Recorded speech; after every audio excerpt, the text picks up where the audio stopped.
సాధారణంగా జగన్ పర్యటన అంటే చాలా రకాల సీన్లు క్రియేట్ అవుతాయి. మొన్న మధ్యన ఆయన విజయవాడలో జైలులో ఉన్న వల్లభనేని వంశీని పరామర్శించారు.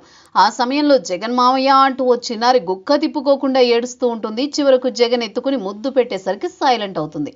అయితే తర్వాత చిన్నారి గురించి అసలు నిజం తెలిసేసరికి అవాక్కు కావడం జనమంతా అవుతోంది. అదంతా ఐపాక్ ఏర్పాటు చేసినట్టు తేలిపోయింది. అందుకే చంటి సినిమాలో మీనా పాత్ర గురించి తెలుసు కదా, ఆమె ఇంటి నుంచి బయటకు వెళితే ఊర్లో ఉన్న పురుషులు కిందకు తలదించుకోవాల్సిందే.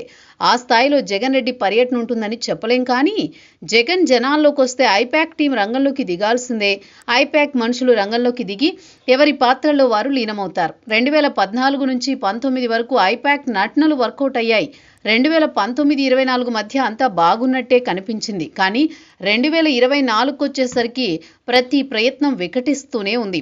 జగన్ హాజరైన ప్రతి చోట ఐపాక్ టీం అదే జనాలతో మమేకం అయిపోతుంది. అయితే ఒక్క జగన్ రెడ్డితోనే కాదు, గతంలో లోకేష్తో కూడా ఐపాక్ టీం పని చేసింది.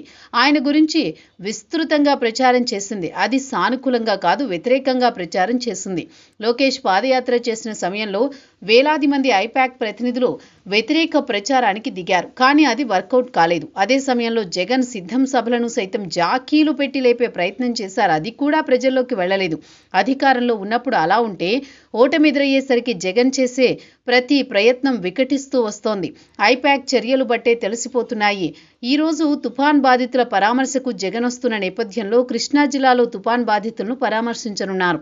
దీంతో ఐపాక్ పర్ఫార్మెన్స్ ఎలా ఉంటుందో అన్న టాక్ నడుస్తోంది.